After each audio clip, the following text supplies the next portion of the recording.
One Piece live action season 2 just dropped and we need to talk about it. Me and my man Mental Man, we're going to talk about it, so you can give yourself a little intro. This is me, Mental Man. I was really excited for season 1. I thought season 1 was really decent. I think season 2 should be better, and hopefully it is good, because I just saw the announcement video, and it looks really good so far. Yeah, so as we kind of already see, it's not a lot in this trailer. It's like a kind of a teaser. We can touch on it like a little bit for a small amount of time, and then we can kind of touch on what we expect. If y'all haven't seen it, it's basically where like Luffy and all the Straw Hats are just watching a movie, and the movie is a cool transition, and it just shows Chopper's footsteps. So if you didn't know, I think everyone pretty much knew, but Chopper is going to be in this new season. So like, I guess what's your thoughts on that, man? Like, how you feel about that? I think the announcement is true. I also agree with what you're saying, but that's to be fair. We are so far beyond the low stakes that this part of the story is that we don't have the time to see the Straw Hats just hang out anymore. We don't really see that anymore. And it makes sense for these guys to do it since they're still early in the story of the series. With what we have right now, I think it makes sense for us to discuss what we're expecting or what we think can kind of go. So there's two things we can touch on. So the first is this note that Oda gave, and he kind of teased which arcs the story will cover. And then we also have which actors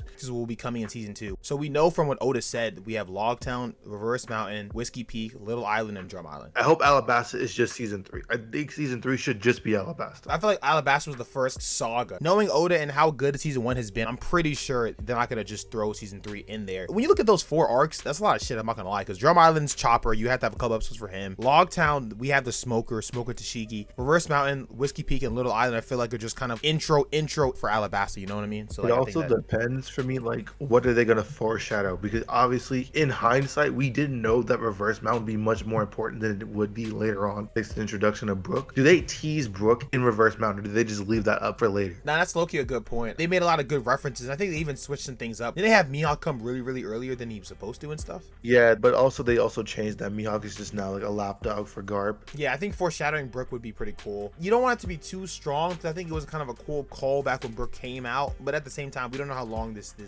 live action is going to be. Like, are they going to actually go through the entire series? One great thing about the first season of the live action is that we got a much shorter version of it, right? Like, that was one thing that a lot of non-fans enjoyed still. It's way more digestible for a fan to kind of get through. I think that the fact that Oda brought up, 4 arcs? We're going to touch on the actors that are introduced for season 2, but some of them are very Alabasta-centric, you know? So basically, all the arcs besides Drum Island are kind of small arcs you could fit into like 2-3 episodes each, you know? You could easily do Lougetown and Reverse Mountain into 1 episode. At worst, they're both 1 episode each. Exactly. I think it's important we should touch on the characters that actually matter, the ones that are like, give us some more information on that. So we have an actor for Dragon, which is cool. The people I want to touch on more important than that is we do have an actor for Mr. One, and we do have an actor for Miss All Sunday, who, you know, I don't want to spoil y'all fans about One Piece and shit, but like, those people are very important for Alabasta. However, one thing that I peeped is that they didn't list Crocodile, they listed Mr. Zero. Not even just that, they didn't list Mr. One. Mr. One isn't a confirmed character, you know, which means we might not get to the point when Mr. One pulls up, because Mr. Zero is talking, and I'm pretty sure he gets some calls with some of the earlier agents. Yeah, Sanji speaks to him during Little Garden. It might even end off kind of close to that arc where Alabasta is just about to kick off, which would be great. But we got Dory, we got Broggy, Crocus is here, Smoker. It's all the people that I think you would expect. Nothing too out of the ordinary, I'd say. I think Dragon's an important character, like how his acting is going to be, for instance. Because I think one thing that we all can agree is that the One Piece season 1, every single actor pick was amazing. I think they all hit. So the question is, what is the peak thing that you're looking for season 2? So let's just assume that Alabasta is not going to happen. Like, what would you say?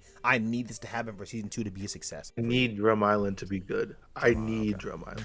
Every other arc could be mid, but if Drum Island's good, because like I said, Drum Island's one of my favorite introductions to a Straw Hat arc. I think you cut down a lot of the stuff that made Drum Island bad. You keep all the good stuff. What made Drum Island bad in your opinion? I feel like it was pretty decent.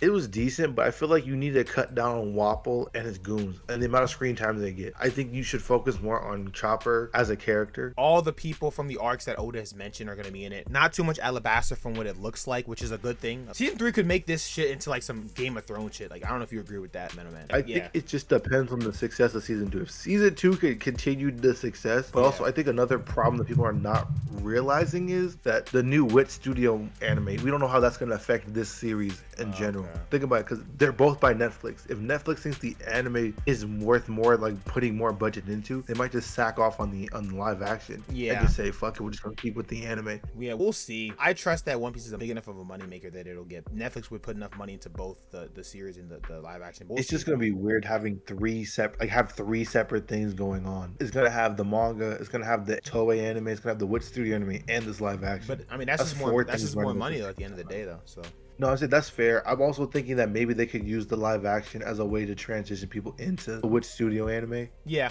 Which I think that's probably what their goal is. one thing I think we should also touch on before we call the video. Season 1, the way it ended was basically someone looking at Luffy's bounty poster, and that person was basically, it was fucking Smoker. Like, it's a guy with white hair, brown gloves, 2 cigars, looking at Luffy's bounty poster. With that information in mind, you could surmise that season 2 could have the overarching theme of Smoker as the villain. Because if you think about it, that little era when Smoker was really like that scary villain, if you wanted to, you could have made him a big bad. You know what I'm saying? You could kind of make season 2 the Smoker season, you know? Where I think season 1, you could argue it's Arlong. You could, but the only issue is, unlike with Arlong, it has his own arc to be built up to. Smoker after Lougetown doesn't have his own arc, so you'd have to throw him into a different arc. Maybe make Smoker the main villain of Drum Island. I don't know. I'm saying Reverse Mountain and Whiskey Peak. Those two, you could arguably throw him in there. He could be working with the bounty hunters if you really wanted to, but then that complicates things because, like, why would Crocodile want a Marine to work with him? Exactly. Like, it just really depends. I think the live action has shown us they're okay with tweaking shit up. I mean, Mihawk working for Garp is a crazy thing to me. You know, that's a crazy thing to change. Yeah. It's even something that Oda might even encourage because we've seen that Smoker, he's not Crocodile level in how much Oda likes to push him, but Oda does like to push Smoker slightly. Like, he likes to make sure, oh, Smoker's here, especially early on. Before Alabasta, funny enough, is when Smoker was that nigga. Especially at the once the time skip hit, they realized, oh yeah, we can just touch this dude. He ain't nothing. But we'll see how everything rolls out. We'll definitely be back for the One Piece. Do you think? Yeah.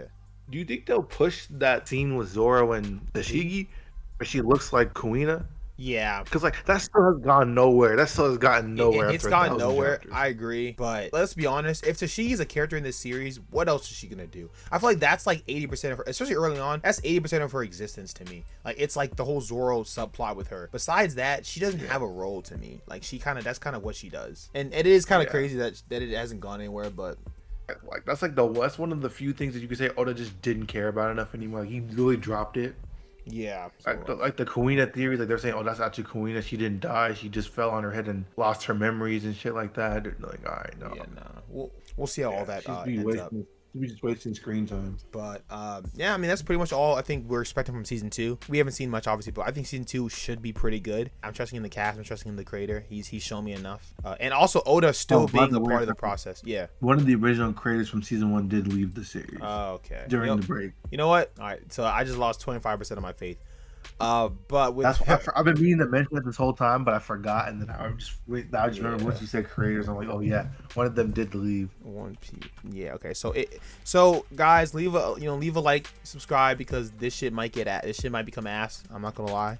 That's crazy. That's like when a creator leaves the thing, it's almost always like a omen for, yeah, this shit gonna get bad.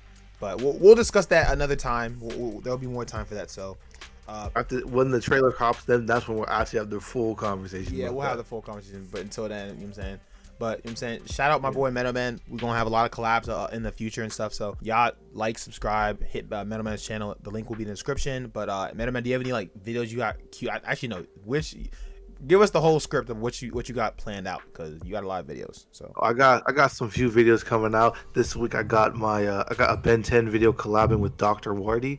So if you know who that is and you're into Ben 10, I suggest be on the lookout for that. I also got a video coming in the pipeline about the wacky world of anime romances. So I also suggest looking out for that as well. Okay. But appreciate you coming out, Metal Man, and you know what I'm saying, give both of us a like, subscribe, because you know what I'm saying, we on that grind basically. So, but that's it. That grind. Peace.